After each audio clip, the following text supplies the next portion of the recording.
Welcome to our academy. Today I would like to discuss national income previous year questions part 3. Part 1 and part 2లో వచ్చేసి 25 questions cover చేశాను. Part 3లో వచ్చేసి question number 26 నుంచి question number 48 వరకు cover చేస్తాను. నేను explanation ఇస్తున్నప్పుడు మీరు కూడా ఈ క్వశ్చన్స్కి ఆన్సర్ చేయండి. అదేవిధంగా మీ దగ్గర APPSC, TGPSC previous year questions ఉంటే ఆ పీడిఎఫ్ ఫైల్స్ డిస్క్రిప్షన్లో ఇచ్చిన మెయిల్ ఐడికి పంపించండి. మీరు పంపించిన ఎకానమీ ప్రీవియస్ ఇయర్ క్వశ్చన్స్ కూడా సాల్వ్ చేద్దాం. సో ఇప్పుడు వచ్చేసి సబ్జెక్ట్లోకి వెళ్దాం. సో ఫస్ట్ 26th క్వశ్చన్ వచ్చేసి ఏంటి అంటే అండర్ డెవలప్డ్ ఎకానమీ గురించి మాట్లాడుతుంది. సో అండర్ డెవలప్డ్ ఎకానమీ అంటే ఏంటి అంటే అభివృద్ధి చెందని ఆర్థిక వ్యవస్థ. సో దీని యొక్క క్యారెక్టరిస్టిక్స్ ఒకసారి గమనిస్తే జనరల్గా వచ్చేసి ఏంటంటే అండర్ డెవలప్డ్ ఎకానమీలో వచ్చేసి జీవన ప్రమాణాలు అనేవి తక్కువ ఉంటాయి ఫస్ట్. అదేవిధంగా వచ్చేసి ఏంటంటే పారిశ్రామిక వ్యవస్థలో కూడా వచ్చేసి ఏంటంటే వెనకపాటి స్థితి కనపడుతుంది అన్నట్టు. అండ్ ఆదాయం కూడా వచ్చేసి కూడా ఇన్కమ్ కూడా వచ్చేసి కూడా ఏంటి అంటే తక్కువ ఉంటుంది. అండ్ అన్ఎంప్లాయ్మెంట్ వచ్చేసి ఏంటంటే ఎక్కువ ఉంటుంది. ఇది అండర్ డెవలప్డ్ యొక్క characteristics.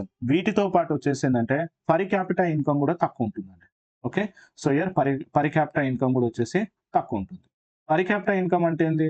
So year total income divided by total population is called as per capital income అన్నట్టు. అదేవిధంగా వచ్చేసి ఏంటంటే క్యాపిటల్ కూడా తక్కువ ఉంటుంది. ఎందుకు క్యాపిటల్ తక్కువ ఉంటుంది అంటే because here lack of savings అనేవి తక్కువ ఉండడం వల్ల మనకి క్యాపిటల్ అనేది కూడా తక్కువ ఉంటుంది.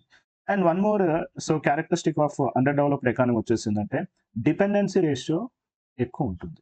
సో ఇయర్ డిపెండెన్సీ రేషియో వచ్చేసి ఎక్కువ ఉంటుంది. అండ్ అండర్ డెవలప్డ్ ఎకానమీస్ వచ్చేసిందంటే వర్క్ ఫోర్స్ ఎక్కువ దేంట్లో ఉంటుందంటే ప్రైమరీ సెక్టార్లో ఉంటుంది. అంటే అగ్రికల్చర్ సెక్టార్లో వచ్చేసి ఎక్కువ వర్క్ ఫోర్స్ అనేది ఉంటుంది అన్నట్టు. ఇప్పుడు వచ్చేసి ఏంటంటే క్వశ్చన్ ఒకసారి సాల్వ్ చేద్దాం. సో ఇక్కడ వచ్చేసి ఏంటంటే and under developed economy is generally characterised by first one వచ్చేసింది లో పర్ క్యాపిటల్ ఇన్కమ్ అంటుండ్రు కాబట్టి ఫస్ట్ స్టేట్మెంట్ వచ్చేసి కరెక్ట్. రెండవది వచ్చేసింది లో రేట్ ఆఫ్ క్యాపిటల్ అంటుండ్రు, ఇది కూడా కరెక్ట్. అండ్ డిపెండెన్స్ రేషియో కూడా వచ్చేసింది అంటే అండర్ డెవలప్డ్ ఎకానమీలో సో ఇయర్ ఎక్కువ ఉంటుంది, ఇది కూడా కరెక్ట్. అండ్ వర్క్ ఫోర్స్ వచ్చేసి ఏంటంటే ఎక్కువ వచ్చేసి దేంట్లో ఉంటుంది అంటే ప్రైమరీ సెక్టార్లో ఉంటుంది, టెర్సరీ సెక్టార్లో ఉండదు. రైట్, జనరల్గా వచ్చేసిందంటే డెవలప్డ్ ఎకానమీలో వచ్చేసిందంటే వర్క్ ఫోర్స్ ఎక్కువ టెర్సరీ సెక్టార్లో ఉంటుంది. బట్ అండర్ డెవలప్డ్ ఎకానమీలో వచ్చేసిందంటే ప్రైమరీ సెక్టార్లో ఎక్కువ వర్క్ ఫోర్స్ అనేది ఉంటుంది. కాబట్టి ఇచ్చిన స్టేట్మెంట్లో వచ్చేసి 4 statement wrong, only 1, 2, 3 statements correct. So మనకి ఆప్షన్ వచ్చేసిందంటే ఆప్షన్ ఏ వచ్చేసిందంటే కరెక్ట్ ఆన్సర్. రైట్, సో రెండో క్వశ్చన్ చూద్దాం. రెండో క్వశ్చన్లో వచ్చేసి ఏంటంటే మనకి డెవలప్డ్ ఎకానమీ గురించి మాట్లాడుతున్నాను. Okay, so year developing category గురించి కూడా మాట్లాడుతుంది, అంటే అభివృద్ధి చెందుతున్న ఆర్థిక వ్యవస్థ గురించి మాట్లాడుతుంది. సో ఇయర్ ఒకసారి చూద్దాం. Now which of the following features indicate that Indian economy is developing category? So first one వచ్చేసి ఏంటంటే occupation is mainly agriculture. Yes, so here మనకి ఇచ్చిన డెవలపింగ్ ఎకానమీలో వచ్చేసి ఏంటంటే సో ఆక్యుపేషన్ వచ్చేసి మెయిన్లీ ఏది ఉంటుందంటే అగ్రికల్చరే ఉంటుంది. ఈ స్టేట్మెంట్ కరెక్ట్. ఎందుకంటే large share of work force వచ్చేసి మనకి అగ్రికల్చర్లో ఉండడానికి కారణం వచ్చేసిందంటే లిమిటెడ్ ఇండస్ట్రియలైజేషన్ ఉండడం వల్ల మనకి so year occupation is mainly agriculture. First statement వచ్చేసి కరెక్ట్. రెండవది వచ్చేసి ఏంటంటే డిస్కస్డ్ అన్ఎంప్లాయ్మెంట్ కూడా మనకి డెవలపింగ్ ఎకానమీలో కనపడుతుంది. డిస్కస్డ్ ఎకానమీ వచ్చేసిందంటే ఎస్పెషల్లీ అగ్రేరియన్ సెక్టార్లో ఎక్కువ కనపడుతుంది. సో డిస్కస్డ్ ఎంప్లాయ్మెంట్ అంటే ఏంటి అంటే more people work then required అన్నట్టు. Okay, so here more people work, so here more people work then required అంటే అవసరం ఉన్న దానికంటే ఎక్కువ మంది పీపుల్ వర్క్ చేస్తారు. దాన్ని మనం ఏమని పిలుస్తాం అంటే డిస్కస్డ్ అన్ఎంప్లాయ్మెంట్ అని పిలుస్తాం. ఎగ్జాంపుల్ వచ్చేసి ఏంటంటే లెట్స్ ఎగ్జాంపుల్ వచ్చేసి ఒక పొలం ఉంది అనుకుందాం. రైట్, ఈ పొలంలో వచ్చేసి ఏంటంటే 5 కూలీలు పనిచేస్తారు అనుకుందాం. యాక్చువల్ ఏంటంటే ఆ పొలంలో ఉన్న వర్క్ కంప్లీట్ చేయడానికి 3 సరిపోతారు. యాక్చువల్ 3 కూలీలు సరిపోతారు, కానీ 5 కూలీలు ఉన్నారు. అంటే ఇక్కడ ఎక్స్ట్రా వచ్చేసింది 2 కూలీలు ఎక్స్ట్రా ఉన్నారు అన్నట్టు. సో దీన్నే మనం ఏమని పిలుస్తాం అంటే డిస్కస్డ్ అన్ఎంప్లాయ్మెంట్ అని పిలుస్తారు అన్నట్టు. ఓకే, అంటే ఈవెన్ ఈ 2 మెంబర్స్ లేకపోయినా కూడా వర్క్ ఎలాంటి ఇబ్బంది కలగదు అన్నట్టు. సో ఇట్లాంటి సిచ్యువేషన్ వచ్చేసి ఏంటంటే మనకి సో డెవలపింగ్ ఎకానమీలో కనపడుతుంది. సో ఇయర్ డిస్కస్డ్ అన్ఎంప్లాయ్మెంట్ కూడా కరెక్ట్. థర్డ్ వన్ వచ్చేసి ఏంటంటే poor quality of human capital. So మనకి ఈవెన్ హ్యూమన్ క్యాపిటల్ కూడా వచ్చేసి ఏంటంటే పూర్గానే ఉంటుంది అన్నట్టు. ఓకే, సో అంటే ఇక్కడ వచ్చేసి ఏంటంటే మనకి ఎప్పుడైతే హ్యూమన్ క్యాపిటల్ అంటే ఏంటంటే మనకి విద్య, ఆరోగ్యము, నైపుణ్యము అండ్ ఎక్స్పీరియన్స్ ఇవన్నీ బాగుంటాయి అంటే ఆర్థిక అభివృద్ధికి అండ్ సామాజిక అభివృద్ధికి చాలా ముఖ్యం అన్నట్టు. బట్ డెవలపింగ్ ఎకానమీలో వచ్చేసి ఏంటంటే ఇవన్నీ కూడా తక్కువ ఉంటాయి అన్నట్టు. ఈవెన్ ఎడ్యుకేషన్ లెవెల్ తక్కువ ఉంటుంది, స్కిల్ గ్యాప్ ఎక్కువ ఉంటుంది, హెల్త్ కేర్ కూడా తక్కువ ఉంటుంది అన్నట్టు. సో మనకు వచ్చేసి ఏంది, సో డెవలపింగ్ ఎకానమీలో వచ్చేసి poor quality of human capital కూడా ఉంటుంది, అది కూడా కరెక్ట్. నెక్స్ట్ ఫోర్త్ స్టేట్మెంట్ వచ్చేసి ఏంటంటే high for capita intake of proteins. జనరల్గా వచ్చేసి ఏంటంటే డెవలప్డ్ కంట్రీస్లో వచ్చేసి ఏంటంటే ప్రోటీన్ ఫుడ్ ఎక్కువ తీసుకుంటారు అన్నట్టు. సో డెవలపింగ్ ఎకానమీలో వచ్చేసి ప్రోటీన్ ఫుడ్ అనేది దొరకదు. కాబట్టి ఫోర్త్ స్టేట్మెంట్ వచ్చేసి రాంగ్. మనకి ఇచ్చిన స్టేట్మెంట్లో వచ్చేసి ఏంటి అంటే సో ఇయర్ 1, 2, 3 ఈ 3 మాత్రమే కరెక్ట్ కాబట్టి సో ఇయర్ ఆన్సర్ వచ్చేసి ఏంటి అంటే సో డి ఆప్షన్ వచ్చేసి correct, right. So year this is the 27th question. నా 28th క్వశ్చన్ ఒకసారి చూద్దాం. ఇప్పుడు వచ్చేసి ఏంటంటే 1949లో వచ్చేసి మనకి 1949లో వచ్చేసి గవర్నమెంట్ ఆఫ్ ఇండియా వచ్చేసి ఏంటి అంటే ఒక కమిటీని ఏర్పాటు చేసింది అన్నట్టు. ఆ కమిటీ పేరు వచ్చేసి ఏంటంటే నేషనల్ ఇన్కమ్ కమిటీ అన్నట్టు. ఈ నేషనల్ ఇన్కమ్ కమిటీకి వచ్చేసి చైర్మన్ ఎవరు ఉన్నారు అంటే పిసి మహలోనబిస్ వచ్చేసి సో ఇయర్ మనకి చైర్మన్ ఉన్నాడు అన్నట్టు. సో ఇయర్ చైర్మన్ వచ్చేసి పిసి మహలోనబిస్. సో మెంబర్స్ ఎవరు ఉన్నారు, ఇది వచ్చేసి ఏంటంటే 3 మెంబర్స్ ఉన్నారు అన్నట్టు. సో 3 మెంబర్ కమిటీ అన్నట్టు. ఒకరి చైర్మన్, అదే విధంగా వచ్చేసి ఏంటంటే 2 మెంబర్స్ ఉన్నారు. ఆ 2 మెంబర్స్ వచ్చేసి ఎవరు అంటే ఒకరు వచ్చేసి ఏమో VK RV Rao. So here VK RV Rao and the second person వచ్చేసి ఎవరు అంటే సిఆర్ రావు అన్నట్టు. మనకి ఇచ్చిన క్వశ్చన్ ఒకసారి గమనిస్తే who was the chairman of national income committee appointed by the government of India in 1949 అంటుంది. సో దీనికి చైర్మన్ వచ్చేసి ఎవరు ఉన్నారు, పిసి మహలోనబిస్ ఉన్నారు. And so here VK Rao and CR Rao. So here CR Rao and V K R V Rao వీళ్ళిద్దరు వచ్చేసి మెంబర్స్. అండ్ కేఎన్ రాజు వచ్చేసి ఏంటి అంటే ఈ కమిటీకి సంబంధమే లేదు అన్నట్టు. సో మనకు వచ్చేసి ఏంది ఓన్లీ చైర్మన్ అడుగుతుంది కాబట్టి B option is correct and remaining వచ్చేసి wrong, right. This is the 28th question. 29th question ఒకసారి గమనిస్తే సో 29th క్వశ్చన్ వచ్చేసి ఏంటంటే మనకి ఏమంటున్నా అంటే increasing investment in the human capital. Okay, so ఇప్పుడు వచ్చేసి ఏంటంటే ఇన్వెస్ట్మెంట్ మీద, సో ఇక్కడ హ్యూమన్ క్యాపిటల్ మీద ఇన్వెస్ట్మెంట్ ఇంక్రీజ్ అయితే ఏమేమి అడ్వాంటేజెస్ ఉంటాయని చెప్తున్నారు. సో మనకి ఎప్పుడైతే సో ఈ మానవ వనరుల మీద ఇన్వెస్ట్మెంట్ పెడితే అడ్వాంటేజ్ ఏంటి అంటే సో ఇయర్ స్కిల్ పెరుగుతుంది అండ్ ఎడ్యుకేషన్ లెవెల్ అనేది కూడా పెరుగుతుంది. ఎప్పుడైతే స్కిల్స్ అండ్ ఎడ్యుకేషన్ లెవెల్స్ బాగుంటాయో అప్పుడు ఏమవుతుందంటే రీసోర్సెస్ని కూడా వచ్చేసి ప్రాపర్గా యూజ్ చేస్తారు అన్నట్టు. కాబట్టి సో ఫస్ట్ స్టేట్మెంట్ వచ్చేసి కరెక్ట్ అన్నట్టు.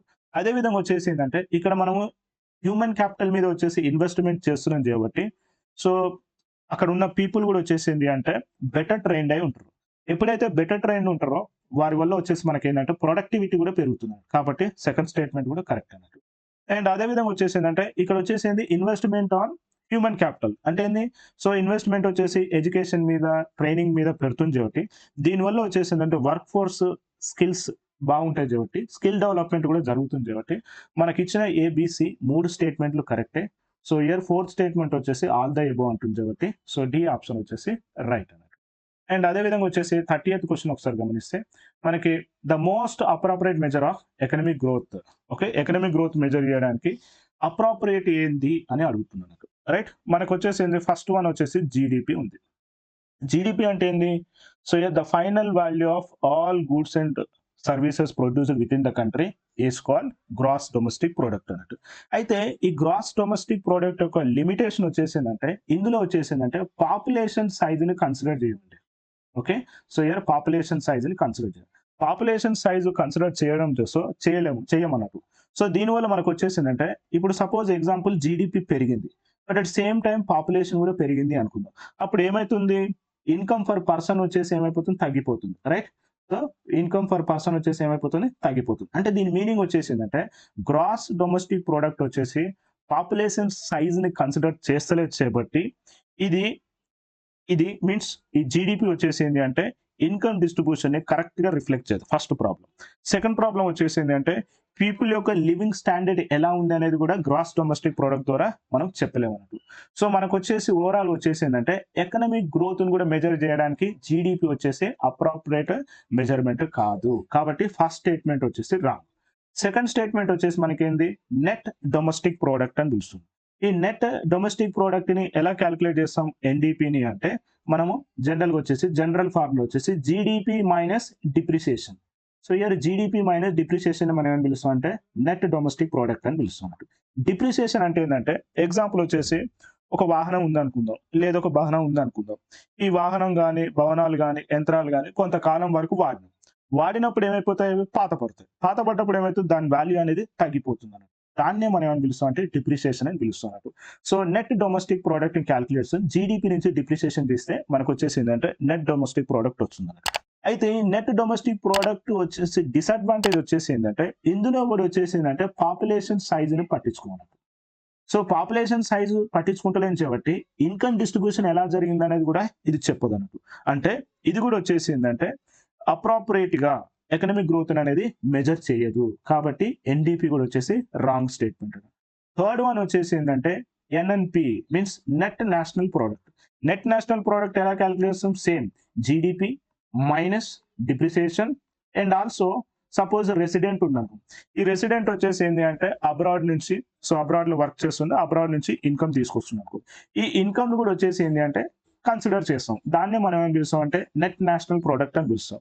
ఈ నెట్ నేషనల్ ప్రోడక్ట్ కూడా వచ్చేసి లిమిటేషన్ వచ్చేసి ఏంటంటే ఇది కూడా సో ఎకనామిక్ గ్రోత్ అనేది కరెక్ట్ ఇవ్వదు అన్నట్టు. కాబట్టి థర్డ్ స్టేట్మెంట్ కూడా వచ్చేసి మనకి రాంగ్ అన్నట్టు. ఇక లాస్ట్ వన్ వచ్చేసి ఏంటంటే పర్ క్యాపిటా ప్రోడక్ట్ అన్నట్టు. పర్ క్యాపిటా ప్రోడక్ట్ ఎలా క్యాలిక్యులేట్ చేస్తామంటే సో ఏ పీసీబీ ఎలా క్యాలిక్యులేట్ చేస్తామంటే GDP by total population. So year GDP by total population. So ఇందులో వచ్చేసి మనం ఏం చేస్తున్నాం? పాపులేషన్ ని కన్సిడర్ చేస్తున్నాం. పాపులేషన్ ని కన్సిడర్ చేస్తుంది కాబట్టి ఇక్కడ వచ్చేసి పర్ పర్సన్ ఇన్కమ్ ఎలా ఉందనేది కూడా మనం మెజర్ చేస్తాం.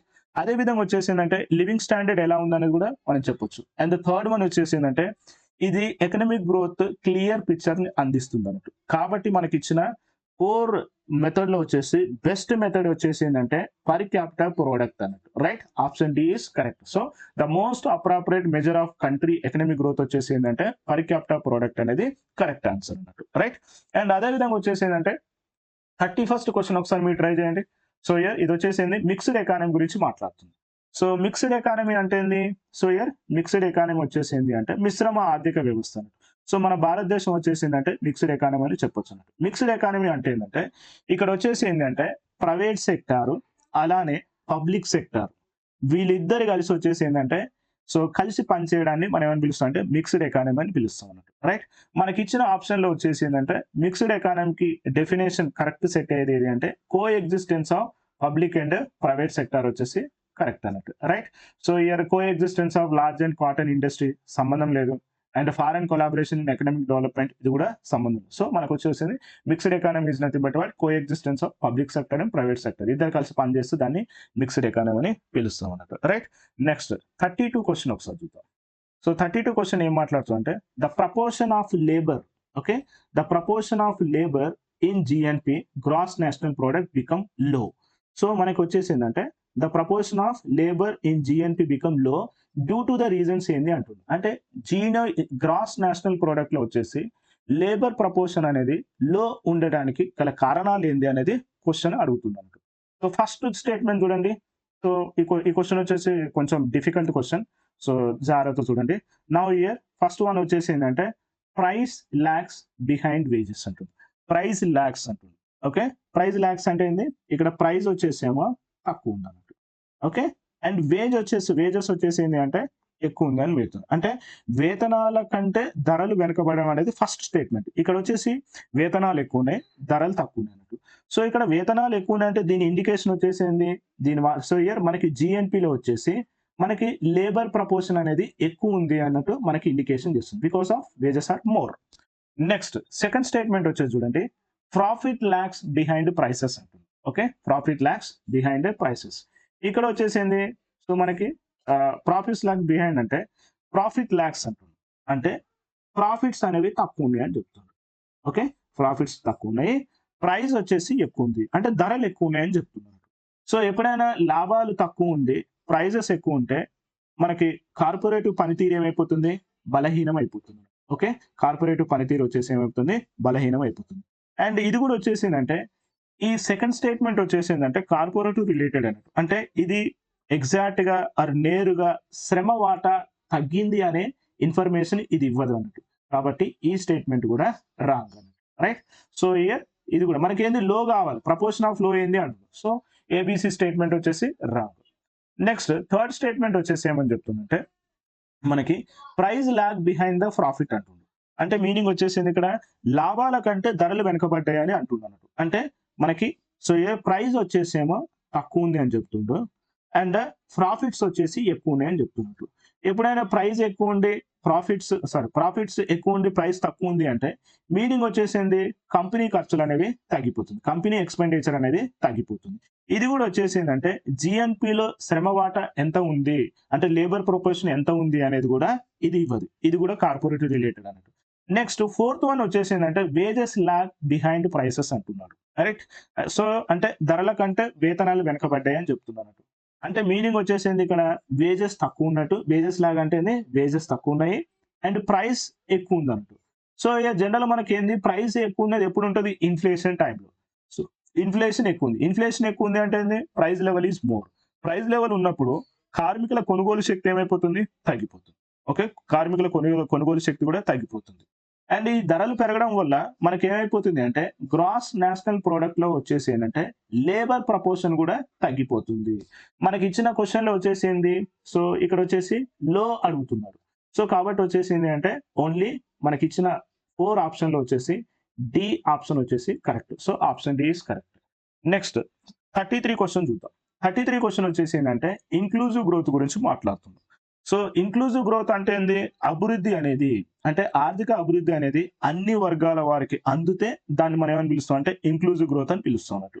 అయితే సో ఇప్పుడు ఫస్ట్ స్టేట్మెంట్ వచ్చేసి ఏంటంటే మరి ఇంక్లూజివ్ గ్రోత్ కి కావాల్సిన నెసెసిటీస్ ఏంది అనేది క్వశ్చన్ అన్నట్టు. So here inclusive growth would be necessities. First one వచ్చేసి ఏమంటారంటే development of infrastructure facility. Infrastructure facility అంటే ఏంది, లైక్ రోడ్డు, విద్యుత్, డిజిటల్ కనెక్టివిటీ, ఈ సదుపాయాలన్నిటిని అందించడం అనుకుందాం. అప్పుడు ఏమైపోతుంది, గ్రామీణ పట్టణాల మధ్య అసమానతలు ఏమైపోతున్నాయి, తగ్గిపోతున్నాయి అన్నట్టు. అండ్ ఇవన్నీ కూడా పీపుల్ కి అందుతుంది కాబట్టి ఇది ఇంక్లూజివ్ గ్రోత్ కిందకే వస్తుంది. ఫస్ట్ స్టేట్మెంట్ వచ్చేసి కరెక్ట్. సెకండ్ వన్ వచ్చేసి ఏంటంటే వ్యవసాయ ఉత్పాదకత అంటే సో రివైవల్ ఆఫ్ అగ్రికల్చర్ అంటుంది. అగ్రికల్చర్ బాగుంది అనుకుందాం, అప్పుడు ఏమైతుంది, గ్రామీణ ఆదాయాలు కూడా పెరుగుతాయి. గ్రామీణ ఆదాయాలు పెరిగినప్పుడు, అందరి ఆదాయాలు పెరిగినప్పుడు అసమానతలు ఏమైపోతాయి, తగ్గిపోతుంది. కాబట్టి ఇది కూడా ఇంక్లూజివ్ గ్రోత్ కిందకే వస్తుంది. సో సెకండ్ స్టేట్మెంట్ కూడా రైట్. థర్డ్ స్టేట్మెంట్ ఏమంటుండు అంటే మనకి so increasing availability of social services such as education and health. So inclusive growth లో వచ్చేసి ఏంటంటే సోషల్ సర్వీసెస్ కూడా పెరిగినాయి అంటుంది. అంటే ఇక్కడ విద్య మరియు ఆరోగ్యం వంటి సామాజిక సేవలు కూడా పెరిగినాయి అంటున్నారు. సో ఇవి పెరిగినాయి అంటే ఇది కూడా ఇంక్లూజివ్ గ్రోత్ కిందకి వస్తుంది అన్నట్టు. సో మనకి ఇచ్చిన 3 ఆప్షన్స్ కరెక్టే. సో మనకి 33 క్వశ్చన్ లో ఆన్సర్ వచ్చేసింది అంటే ఆప్షన్ డి ఇస్ కరెక్ట్ అన్నట్టు. Right.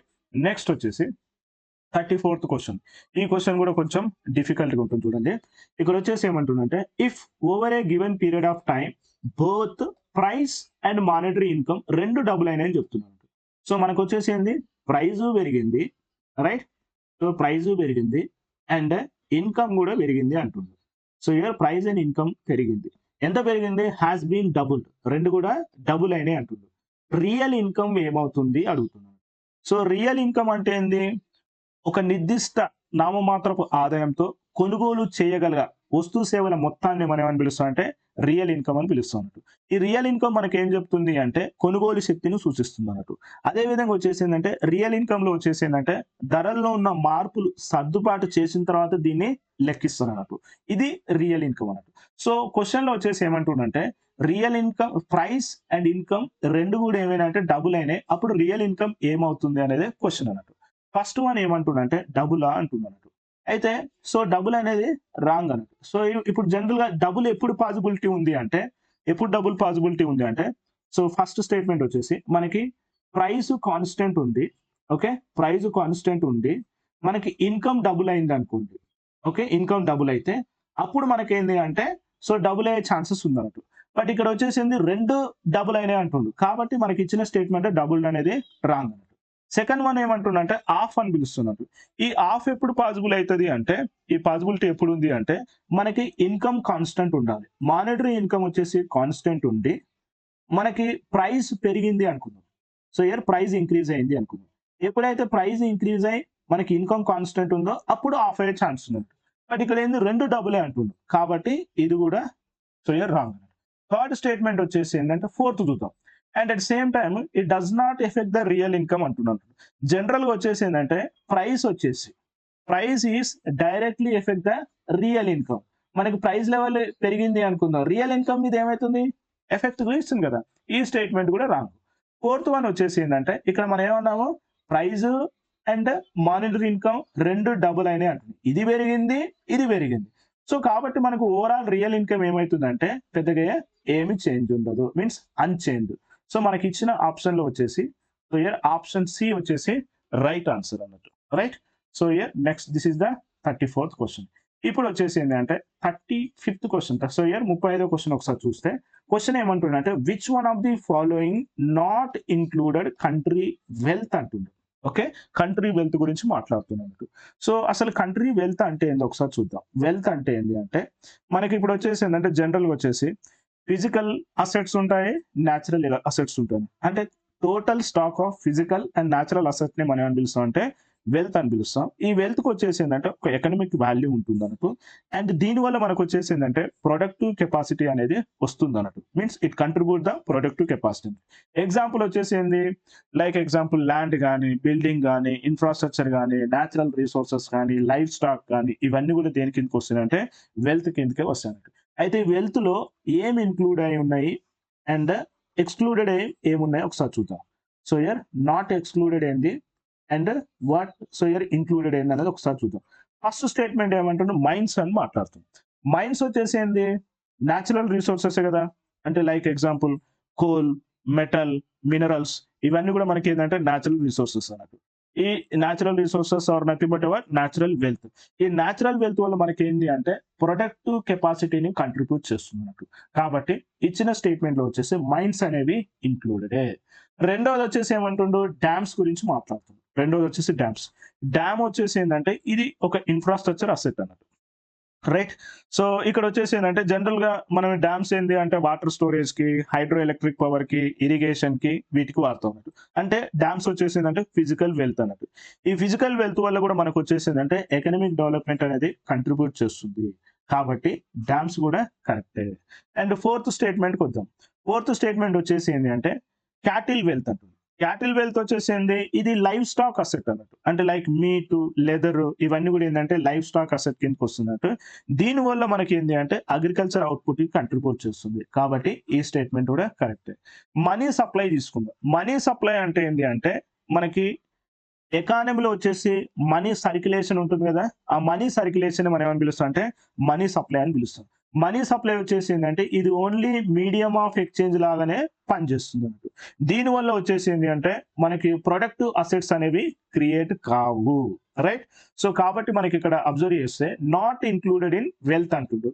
So year money supply వల్ల మనకు వచ్చేసి ఏంటి అంటే ప్రొడక్టివ్ అసెట్స్ క్రియేట్ కావచ్చు. కాబట్టి మనీ సప్లై అంటే ఏంటి అంటే just it is a medium of exchange. Okay, so year కాబట్టి మనకు వచ్చేసి నాట్ ఇంక్లూడెడ్ వచ్చేసింది అంటే సి ఆప్షన్ వచ్చేసి మనకి కరెక్ట్ అన్నట్టు, రైట్. సో ఇంక్లూడెడ్ అన్నప్పుడు ఇవి వస్తాయి. సో నాట్ ఇంక్లూడెడ్ అన్నట్టు కాబట్టి మనీ సప్లై వచ్చేసి not included. Next 36th question ఒకసారి చూద్దాం. So here Hindu rate of growth అంటుంది, right. The Hindu rate of growth refer to the growth rate అంటుంది.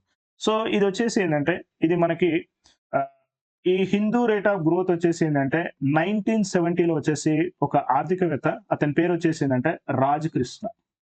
సో ఈ రాజ్ కృష్ణ వచ్చేసి ఏంటి అంటే ఈ so here Hindu growth rate అనే ఒక వర్డ్ ఇచ్చింది అన్నట్టు, రైట్. అయితే ఎందుకు ఈ వర్డ్ ఇచ్చిందంటే మనకి మన భారతదేశం యొక్క జాతీయ ఆదాయం కానీ, జీడిపి కానీ 1950 to 1980 మధ్యలో వచ్చేసిందంటే చాలా తక్కువ ఉంది అన్నట్టు. యాక్చువల్గా హిందూ రేట్ ఆఫ్ గ్రోత్ ఎప్పుడు యూజ్ చేస్తాం అంటే తక్కువ వృద్ధి రేటుని వివరించడానికి మనం ఉపయోగించే వర్డ్ వచ్చేసిందంటే హిందూ రేట్ ఆఫ్ గ్రోత్ అన్నట్టు. అయితే 1950 to 1980 వచ్చేసి మన గ్రోత్ రేట్ ఎంత ఉండే అంటే జనరల్ వచ్చేసి అప్ టు 3.5% వరకు ఉండేది అన్నట్టు. అండ్ ఈ గ్రోత్ రేట్ వచ్చేసి ఏంటంటే అభివృద్ధి చెందుతున్న దేశాలతో కంపేర్ చేస్తే మన భారతదేశం యొక్క గ్రోత్ రేట్ అనేది చాలా తక్కువ ఉంది. అందుకే హిందూ రేట్ ఆఫ్ గ్రోత్ అనేది యూజ్ చేస్తుంది అన్నట్టు, రైట్. సో అదే విధంగా వచ్చేసి ఏంటంటే హిందూ రేట్ ఆఫ్ గ్రోత్ యొక్క మనకి కీ ఫీచర్స్ ఒకసారి అబ్జర్వ్ చేస్తే ఇది ఏం డిస్క్రైబ్ చేస్తుంది, జనరల్ గా హిందూ రేట్ ఆఫ్ గ్రోత్ ఏమి డిస్క్రైబ్ చేస్తుంది అంటే ఇండియన్ ఎకానమీ పర్ఫార్మెన్స్ ఎలా ఉంది అనేది ఇండికేట్ చేస్తుంది అన్నట్టు. అండ్ అదే విధంగా 1950 to 1980 మన జనరల్ ఒకసారి ఇండియన్ ఎకానమీ గమనిస్తే ఎట్లా ఉంది అంటే హెవీలీ గవర్నమెంట్ రెగ్యులేషన్ అన్నట్టు. గవర్నమెంట్ రెగ్యులేషన్ అనేది చాలా ఎక్కువ ఉండేది అండ్ పబ్లిక్ సెక్టర్ డామినెన్స్ ఎక్కువ ఉండేది అండ్ లిమిటెడ్ గవర్నమెంట్ ఎంటర్ప్రైజెస్ ఉండేది అన్నట్టు. ఇది ఒకటి. రెండోది వచ్చేసి ఏంటంటే అదే విధంగా వచ్చేసి ఏంటంటే మనకి గ్రోత్ రేట్ వచ్చేసి కూడా సో ఇయర్ గ్రోత్ రేట్ కూడా వచ్చేసి ఏంటంటే చాలా తక్కువ ఉండేది. ఎందుకు గ్రోత్ రేట్ తక్కువ ఉంది అంటే రీసోర్స్ అలొకేషన్ అనేది ఇన్ఎఫిషియెంట్ ఉండేది, ఫస్ట్ ప్రాబ్లం. సెకండ్ ప్రాబ్లం వచ్చేసి ఏంటంటే బ్యూరోక్రటిక్ హడిల్స్ ఎక్కువ ఉండేది అన్నట్టు. ఇది సెకండ్ ప్రాబ్లం. థర్డ్ వన్ వచ్చేసిందంటే కాంపిటీషన్ గాని, ఇన్నోవేషన్ గాని సరిగ్గా లేదన్నట్టు. దీనివల్ల మనకొచ్చేసిందంటే లో గ్రోత్ రేట్ ఉండేదన్నట్టు. అండ్ ఒక విధంగా చెప్పాలంటే the Hindu rate of growth అనే ఈ టర్మ్ వచ్చేసిందంటే ఇప్పుడు ఔట్‌డేటెడ్ అని చెప్పొచ్చన్నట్టు. ఎందుకు ఇది ఔట్‌డేటెడ్ అంటే మనకి 1991 నుంచి మనకొచ్చేసిందంటే ఎల్‌పీజీ రిఫార్మ్స్ వచ్చేసాయి. Liberalisation, privatisation, globalisation. దీనివల్ల మనకేమైపోయిందంటే మన ఇండియన్ ఎకనామిక్ గ్రోత్ వచ్చి స్లో లేదు. యాక్సిలరేటెడ్ అయిపోయిందన్నట్టు. అందుకే the Hindu rate of growth అనే టర్మ్ అనేది ఇప్పుడు ఇది ఔట్‌డేటెడ్ అని చెప్పొచ్చన్నట్టు. అయితే మనకి ఇందులో ఇచ్చిన ఆప్షన్స్ వచ్చేసింది అంటే the Hindu rate of growth refer to the growth rate of ఏది ఇండికేట్ చేస్తుంది అని చెప్తున్నారు. ఫస్ట్ వన్ వచ్చేసిందంటే మనకి so here per capita income గురించి మాట్లాడుతుంది. So here per capita income జనరల్‌గా వచ్చేసిందంటే ఇది డైరెక్ట్ ఎఫెక్ట్ ఇది. ఇట్స్ ఏ ఇండైరెక్ట్ ఎఫెక్ట్ అన్నట్టు. సో కాబట్టి మనకిచ్చిన పర్ క్యాపిటా ఇన్‌కమ్ వచ్చేసి రాంగ్ అన్నట్టు. అదే విధంగా వచ్చేసి పాపులేషన్ చూద్దాం. పాపులేషన్ స్టేట్మెంట్ వచ్చేసిందంటే ఇది కూడా వచ్చేసింది అంటే ఇది పాపులేషన్ అనేది హిందూ రేట్ ఆఫ్ గ్రోత్ కి ఇది సంబంధం లేదన్నట్టు. ఓకే. సో ఇది ఓన్లీ పాపులేషన్ గ్రోత్ కి సంబంధించింది. సో కాబట్టి third statement wrong. And literacy వచ్చేసి ఏంటంటే ఇది జనరల్ గా వచ్చేసి ఏంటంటే ఎడ్యుకేషన్, హ్యూమన్ డెవలప్మెంట్ మెజర్ చేస్తుంది కానీ గ్రోత్ రేట్ అనేది మెజర్ చేయదన్నట్టు. సో కాబట్టి మనకు వచ్చేసి ఏంటంటే the Hindu rate of growth అనేది దేనికి రిలేటెడ్ అయి ఉంటుంది అంటే నేషనల్ ఇన్కమ్ కి రిలేటెడ్. ఓకే. నేషనల్ ఇన్కమ్ కి రిలేటెడ్. సో మనకి ఇచ్చిన ఆప్షన్స్ లో వచ్చేసి ఆప్షన్ బి వచ్చేసి కరెక్ట్ ఆన్సర్. అదే విధంగా వచ్చేసి 37th క్వెషన్ ఒకసారి చూద్దాం. 37th క్వెషన్ ఏమంటుండంటే which one of the following statement is correct అంటుండు. రైట్. సో మనకు వచ్చేసి ఏంటి అంటే ఎన్ఎన్పి. సో ఏ ఎన్ఎన్పి. సో జనరల్‌గా వచ్చేసి ఏంటి అంటే ఎన్ఎన్పి అంటే ఏంటంటే నెట్ నేషనల్ ప్రొడక్ట్ అన్నట్టు.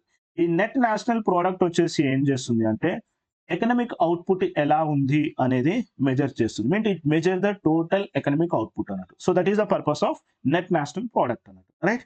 సో ఇందులో వచ్చేసి ఏంటంటే మనకి ఎన్ఎన్పి ఎట్లా కాలిక్యులేట్ చేస్తామంటే జీఎన్పి మైనస్ డిప్రిసియేషన్. ఈ statement correct. Right. GNP means gross national product. Depreciation means what? The loss of value in capital assets. Okay. దాన్ని మనం డిప్రిసియేషన్ అంటాం. సో మనకు వచ్చేసి ఏంటంటే ఇచ్చిన దాంట్లో వచ్చేసి ఫస్ట్ స్టేట్మెంట్ కరెక్ట్. రెండో స్టేట్మెంట్ ఒకసారి గమనిద్దాం. So here NNP net national product equal to GDP plus net income from abroad minus depreciation అని పిలుస్తుంది. ఇక్కడ ఓడి చూసారా జీడిపి అనే పదం రావద్దు. ఇక్కడ మనం ఏం క్యాలిక్యులేట్ చేస్తాం? నెట్ నేషనల్ ప్రొడక్ట్ క్యాలిక్యులేట్ చేసినప్పుడు ఇక్కడ ఏం రావాలి? జిఎన్పి రావాలి. కానీ జీడిపి వచ్చింది. ఓకే. సో కాబట్టి మనకు వచ్చేసి ఏంటంటే సెకండ్ స్టేట్మెంట్ వచ్చేసి రాంగ్ అన్నట్టు. రైట్. సో మనకి ఇచ్చిన క్వశ్చన్ లో ఆన్సర్ వచ్చేసి ఏంటంటే option A is right. Okay. So this is the 37th question. And 38th question ఒకసారి చూద్దాం. 38th క్వశ్చన్ వచ్చేసి ఏంటంటే base year in the national income. So base year గురించి మాట్లాడుతుంది. సో మనకు వచ్చేసి ఏంటి అంటే బేస్ సో మనకి రియల్ ఇన్కమ్ అని నామినల్ ఇన్కమ్ అని 2 టైప్స్ ఉంటాయి అన్నట్టు. సో మనము రియల్ ఇన్కమ్ క్యాలిక్యులేట్ చేయడానికి మనం జనరల్‌గా ఏం యూజ్ చేస్తాం అంటే బేస్ ఇయర్ ని యూజ్ చేస్తాం అన్నట్టు. అయితే బేస్ ఇయర్ లో వచ్చేసి ఏంటంటే ఇన్ఫ్లేషన్ అడ్జస్ట్‌మెంట్ ఉంటుంది. సో ఇన్ఫ్లేషన్ అడ్జస్ట్‌మెంట్ అయిన తర్వాత మనం ఏం చేస్తాం అంటే క్యాలిక్యులేషన్ చేస్తాం అన్నట్టు. సో హియర్ బేస్ ఇయర్ వచ్చేసి సో మనకి రియల్ ఇన్కమ్ ఇస్తుంది. అండ్ ప్రజెంట్ వచ్చేసి ఏంటంటే 2011 అండ్ 2012 యూజ్ చేస్తున్నాం అన్నట్టు. And so already so government of India వచ్చేసి ఒక కమిటీ వేసింది అన్నట్టు. ఆ కమిటీని అడిగింది. సో ఏంది బేస్ ఇయర్ 22-23కి వెళ్తే ఎలా ఉంటుంది అనేది. సో ఇది ఇప్పుడు రీసెర్చ్ లో ఉంది అన్నట్టు. మేబీ సో గవర్నమెంట్ వచ్చేసి 22-23 వచ్చేసి సెలెక్ట్ చేసుకునేది ఉంది. బట్ ప్రజెంట్ వచ్చేసి మాత్రము సో రియల్ ఇన్కమ్ ఎలా క్యాలిక్యులేట్ చేస్తున్నాం అంటే బేస్ ఇయర్ చేసి క్యాలిక్యులేట్ చేస్తున్నాం. ఆ బేస్ ఇయర్ వచ్చేసి ఏంటంటే 2011 అండ్ 2012 అన్నట్టు. అదే విధంగా వచ్చేసి ఏంటంటే nominal income. So nominal income ని జనరల్ గా ఎలా క్యాలిక్యులేట్ చేస్తాం అంటే కరెంట్ ప్రైస్ యూజ్ చేసేసి నామినల్ ఇన్కమ్ క్యాలిక్యులేట్ చేస్తున్నట్టు. ఈ కరెంట్ ప్రైస్ లో వచ్చేసి ఏంటి అంటే మనకి ఇన్ఫ్లేషన్ అడ్జస్ట్మెంట్ అనేది ఉండదు అన్నట్టు. ఓకే. సో ఇది డిఫరెన్స్ అన్నట్టు. సో ఒక విధంగా చెప్పాలంటే బేస్ ఇయర్ ఏం ఇండికేట్ చేస్తుందంటే ఇది ఒక రెఫరెన్స్ ఇయర్ అని చెప్పొచ్చు అన్నట్టు. Base year is nothing but reference year అన్నట్టు. ఈ రెఫరెన్స్ ఇయర్ యూజ్ చేసి మనం ఏం చేయొచ్చు అంటే economic variables like GDP, GNP right వీటిలో చేంజెస్ ఎలా ఉంది అనేది మనం క్యాలిక్యులేట్ చేస్తున్నాం బేస్ ఇయర్ యూజ్ చేస్తున్నాం. And we know that base year వచ్చేసి మనకి ఏంటంటే రియల్ జీడిపిని యూజ్ చేస్తుంది. ఇక్కడ ఇన్ఫ్లేషన్ అండ్ డిఫ్లేషన్ రెండు కూడా అడ్జస్ట్ అయి ఉంటుంది అన్నట్టు. సో నామినల్ వాల్యూ క్యాలిక్యులేట్ చేస్తామా మనం ఏం యూజ్ చేస్తాము? So nominal value current price, real కి వచ్చేసి బేస్ ఇయర్ యూజ్ చేస్తున్నట్టు. ఇప్పుడు మనకి ఇక్కడ ఆప్షన్స్ ఒకసారి గమనించండి. ఫస్ట్ వన్ వచ్చేసి ఏంటి అంటే the real income being used to calculate the nominal. Nominal సంబంధం ఉండదు కదా, కరెంట్ కి అయితే నామినల్. రెండోది వచ్చేసి the year whose price being used to calculate nominal GDP. ఇది కూడా wrong. So the year whose price being used to calculate the real GDP, the year whose income being used to calculate the ఇది ఉంటుంది. So మనకు వచ్చేసి ఏంది, మనం ఏం calculate చేస్తాం అంటే ప్రైస్ క్యాలిక్యులేట్ చేస్తాం. ఇక్కడ చూడండి third statement and fourth statement జాగ్రత్త అబ్జర్వ్ చేయండి, రెండు సిమిలరే ఉంది. బట్ ఇక్కడ మనం బేస్ ఇయర్ యూజ్ చేసి ఏం చేస్తాం, whose prices are being used to calculate real GDP is right. Income కాదండి, సో ఇది రాంగ్. సో డి ఆప్షన్ వచ్చేసి రాంగ్, ఓన్లీ సి ఆప్షన్ వచ్చేసి రైట్ అన్నట్టు. ఇది 38th క్వశ్చన్ అన్నమాట. 39th క్వశ్చన్ ఒకసారి గమనిస్తే మనకి ఇక్కడ వచ్చేసి ఏంటంటే ఎకనామిక్ గ్రోత్ గురించి మాట్లాడుతుంది, రైట్? ఎకనామిక్ గ్రోత్ గురించి మాట్లాడుతుంది. సో ఎకనామిక్ గ్రోత్ అంటే ఏంటండి, ఎకనామిక్ గ్రోత్ అంటే increase in the capacity of economy ఒక producing goods and services over a time, దాన్ని మనం ఏమని పిలుస్తాం అంటే ఎకనామిక్ గ్రోత్ అని పిలుస్తున్నట్టు, రైట్? సో ఇక్కడ వచ్చేసి ఆప్షన్ ఏ చూడండి, ఆప్షన్ ఏ వచ్చేసి economic growth and increasing national income constant price during the year అని చెప్తుంది అన్నట్టు, రైట్? సో ఇది వచ్చేసి ఏంటంటే ఇది రాంగ్ అన్నట్టు, రైట్? ఎందుకు ఇది రాంగ్ అంటే, సో ఇప్పుడు ఒకసారి గమనిస్తే మనకి, సో ఇందులో వచ్చేసి ఏంటంటే పాపులేషన్ సైజుని తీసుకోండి, right? So it does not account population size. ఈ పాపులేషన్ సైజ్ తీసుకున్నప్పుడు మనకి ఏమైపోతుంది, పర్ క్యాపిటల్ ఇన్కమ్ అనేది క్లారిటీ ఇవ్వదు అన్నట్టు. సో కాబట్టి మనకి రియల్ ఎకనామిక్ గ్రోత్ వచ్చేసి ఫస్ట్ స్టేట్మెంట్ ఇవ్వదు, కాబట్టి రాంగ్. అండ్ నెక్స్ట్ సి ఆప్షన్కి వెళ్దాం. సి ఆప్షన్లో వచ్చేసి ఏంటి అంటే and increase in the national income at current price. ఇక్కడ కూడా అంతే కదా, కరెంట్ ప్రైస్లో వచ్చేసి ఇక్కడ వచ్చేసి ఏంటంటే ఇక్కడ మనం ఇన్ఫ్లేషన్ అడ్జస్ట్మెంట్ లేదన్నట్టు. కరెంట్ ప్రైస్లో వచ్చేసి ఇన్ఫ్లేషన్ అడ్జస్ట్మెంట్ అనేది లేదు. సో దీనివల్ల మనకి ఏంటి అంటే మనకి ప్రైస్ లెవెల్ అనేది ఎక్కువ ఉంటుంది అన్నట్టు. ఈ ప్రైస్ లెవెల్ ఎక్కువ ఉండడం వల్ల మనం ఎగ్జాక్ట్గా ఎకనామిక్ గ్రోత్ అనేది ఎలా ఉందనేది చెప్పలేమన్నట్టు. ఎప్పుడైతే ఇన్ఫ్లేషన్ అడ్జస్ట్మెంట్ ఉంటుందో అప్పుడు మనకు క్లియర్ పిక్చర్ వస్తుంది. బట్ ఇక్కడ ఇన్ఫ్లేషన్ అనేది నామినల్లో ఉండదు, కాబట్టి థర్డ్ స్టేట్మెంట్ వచ్చేసి కూడా రాంగ్. ఫోర్త్ వన్ వచ్చేసి ఏంటి అంటే and increasing national income along the increase in the population. ఇప్పుడు మనకి నేషనల్ ఇన్కమ్ పెరిగింది, పాపులేషన్ ఇంక్రీజ్ అయింది, దీనివల్ల మనకి ఏమైపోతుంది అంటే పర్ క్యాపిటా వచ్చేసి ఏమైపోతుంది, తగ్గిపోతుంది. కాబట్టి ఇది కూడా కరెక్ట్ గా ఎకనామిక్ గ్రోత్ ని సిగ్నిఫై చేయదు, కాబట్టి ఆప్షన్ డి కూడా వచ్చేసి రాంగ్ అన్నట్టు. సో ఆప్షన్ బికి వెళ్తే ఇక్కడ ఏమంటుంది, a sustained increase in the real per capital income. ఎప్పుడైతే మనం sustained real per capital income calculate చేస్తున్నామో ఇది ఎగ్జాక్ట్ గా ఎకనామిక్ గ్రోత్ ని ఇండికేట్ చేస్తుంది. అండ్ ఈ స్టేట్మెంట్ ద్వారా మనకి ఏమర్థం అవుతుందంటే ఈవెన్ లివింగ్ స్టాండర్డ్ ఎలా ఉంది అనేది తెలుస్తుంది, and economic benefits of individual distribution ఎలా ఉంది అనేది కూడా తెలుస్తుంది. మనకి ఇచ్చిన ఆప్షన్ లో వచ్చేసి ఏంటంటే ఆప్షన్ బి వచ్చేసి రైట్ అన్నట్టు, రైట్? ఇది 39th question. And 40th question ఒకసారి గమనిస్తే, సో మనకి ఇక్కడ theoretically economic growth is conceptualized which one of the following not usually taken in to consideration అంటున్నట్టు. సో మనకి ఇప్పుడు వచ్చేసి ఏంటి అంటే ఎకనామిక్ గ్రోత్ లో వచ్చేసి ఏది తీసుకోమని అడుగుతున్నట్టు. జనరల్ గా మనకు వచ్చేసి ఏంటి అంటే మనకి ఎకనామిక్ గ్రోత్ ని మెజర్ చేయడానికి జీడిపి యూజ్ చేస్తాము, జిఎన్పి యూజ్ చేస్తాము, అదే విధంగా వచ్చేసి so growth in per capita, growth national product కూడా యూజ్ చేస్తాం, రైట్? అండ్ సెకండ్ స్టేట్మెంట్ చూడండి, growth in financial aid from world bank అనేది ఇది ఒక మెజర్మెంట్ మెథడ్ కాదు ఇది, కాబట్టి ఈ బి ఆప్షన్ వచ్చేసి రాంగ్ అన్నట్టు. Okay, it's not measure the economic growth, right? మనకు వచ్చేసి ఏంటి అంటే మనకు వరల్డ్ బ్యాంక్ నుంచి ఫినాన్షియల్ ఎయిడ్ వల్ల ఆర్ ఎక్స్టర్నల్ అసిస్టెన్స్ వల్ల మనకేంటంటే డెవలప్మెంట్ ప్రాజెక్ట్స్ రావడము, పావర్టీ తగ్గడము, ఇలాంటివి జరుగుతాయి అన్నట్టు. బట్ ఇక్కడ వచ్చేసి ఏంటి అంటే ఎకనామిక్ గ్రోత్ కాన్సెప్టులైజ్ కి ఏది తీసుకోమో అంటుంది. కాబట్టి వచ్చేసి ఏంటి అంటే తీసుకునే ఏమో జీడిపి, జిఎన్పి అన్నట్టు, తీసుకుంది వచ్చేసి ఏంటి అంటే బి ఆప్షన్ అన్నట్టు. సో ఇది B option is right, right? So ఇది ఈరోజు ప్రీవియస్ ఇయర్ క్వశ్చన్స్. ఓకే.